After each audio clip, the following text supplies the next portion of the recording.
안녕하세요. 일리언TV입니다. 드디어 미국이 기준금리를 인하했습니다. 금리 인하가 시작되는 시기가 최고의 채권 투자 타이밍인데요. 오늘은 왜 그런지, 그렇다면 어떤 채권에 투자해야 되는지, 어떻게 투자해야 되는지 저랑 같이 쉽고 간단하게 배워보도록 하겠습니다. 2022년부터 고물가 때문에 금리를 엄청나게 올린 다음에 2023년 7월에 5.5%까지 금리를 올리고 1년 2개월 동안 동결하다가 이번에 인하를 시작하는 건데요. 이렇게 금리를 인하하면 주식시장이랑 채권시장은 어떻게 될지 많이들 궁금하실 것 같습니다. 금리를 인하할 때 주식시장은 오를 때도 있었고 떨어질 때도 있었지만 채권시장은 항상 올랐습니다. 오늘은 이 채권시장에 대해서 말씀드릴 건데요. 이번에 발표된 FOMC의 점도표를 보시면 올해 말에 4%대까지 금리를 인하하고 내년엔 3%대, 내후년부터는 2%대로 계속 금리를 낮추겠다고 예고를 해놓았습니다. 앙드레 코스톨란이라고 유럽의 워렌 버핏이라는 별명이 있고 실패하지 않는 전문가로 불리는 전설적인 투자가가 있는데요. 이분이 이런 달걀 모형 그림을 만들어줬습니다. 이 그림은 금리가 상승과 하락을 반복할 때 언제 어떤 자산에 투자하면 수익이 잘 나는지를 쉽게 볼 수 있게 해줍니다. 지금은 금리가 정점에서 이제 하락을 시작하는 때이기 때문에 이제부터는 예금이 아니라 채권을 매수해야지 좋다는 겁니다. 채권이란 거는 돈을 빌려주고 이자를 받는 고정금리형 예금과 같은 구조입니다. 그래서 영어로 픽스드 인컴이라고 합니다. 채권은 발행할 때 몇 년 동안 빌려주고 몇 프로의 이자를 받는지가 고정되어 있습니다. 그래서 채권 투자를 하면 만기까지 일정한 이자를 따박따박 받는 상품이라고 알고 있는 분들이 많이 있는데요. 채권의 수익은 이자 수익만 있는 게 아니라 매매 차익도 있습니다.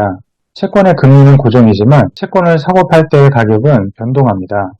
금리가 상승하면 채권 가격은 하락하고 금리가 하락하면 채권 가격은 상승합니다. 금리와 채권 가격은 그래서 반비례하는 겁니다.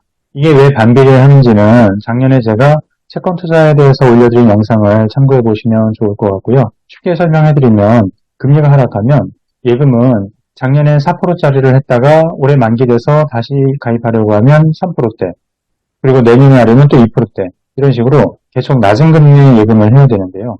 채권은 고정금리라서 4%짜리 채권을 사면 만기까지 계속 4%를 받는 겁니다.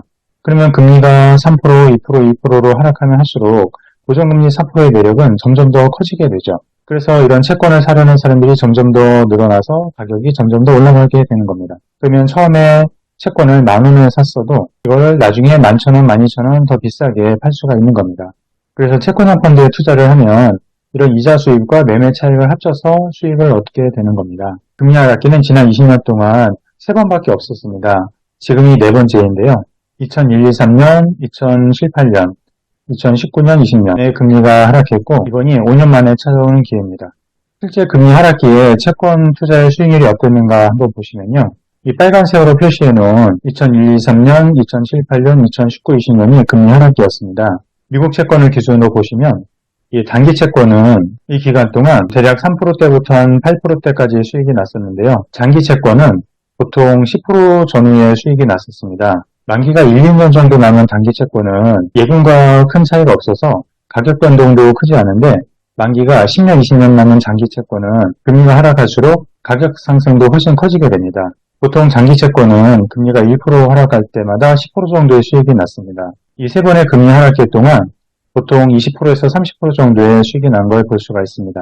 주식에 투자했을 때와 비교해보면 주식은 1년에 30%에서 50%씩 수익 날 때도 있으니까 큰 수익 같지 않지만 예금에 비해서는 훨씬 큰 거죠. 채권 투자는 일반적으로 안정적인 투자라고 생각하는 분들이 많이 있는데요. 가장 유리한 채권 투자 방법은 금리 하락기에 장기 채권 펀드를 단기 투자하는 겁니다. 이렇게 하면 예금보다 훨씬 큰 수익을 얻을 수가 있습니다. 이런 채권 투자에 적합한 자금은 마침 적금이나 예금이 만기가 돼서 다시 목돈을 굴릴 상품을 찾아야 되는 분이나 연금저축이나 IRP를 예금으로 하고 있었는데 수익률이 높은 펀드로 바꾸고 싶어서 증권사로 이전을 하고 싶은데 목돈을 주식형으로 한 번에 하는 건 좀 위험성이 있을 것 같아서 좀 안정적으로 투자하고 싶은 분들은 목돈을 이런 기회에 채권형 펀드로 투자를 해놓고 조금씩 나눠서 주식형으로 투자하는 것도 괜찮습니다. 그리고 장기 투자가 아니라 단기 투자 목돈이 있는 분들, 예를 들면 1, 2년 후 정도에 부동산을 사고 싶어서 모아놨던 돈이라든지 세입자한테 받아둔 전세 보증금 같은 돈, 또 예비자금이나 대비자금으로 목돈을 갖고 있는 분들도 지금 같은 시기에는 채권형 펀드에 투자하는 것도 괜찮습니다. 이런 채권 투자에 대해서 구체적으로 어떤 펀드로 하는 게 좋은지 개인적으로 맞춤식 상담이 필요하신 분들은 이 영상 고정 댓글에 상담 신청서를 작성해 주시면 자세히 상담해 드리겠습니다. 제가 쓴 책 1등 기업 주식을 사라 같이 한번 보시고 210억 될 때까지 쭉 같이 가시면 좋겠습니다. 제 영상 도움되셨으면 구독과 좋아요, 알림 설정과 댓글도 많이 남겨주시면 감사하겠습니다. 지금까지 이일경TV였습니다.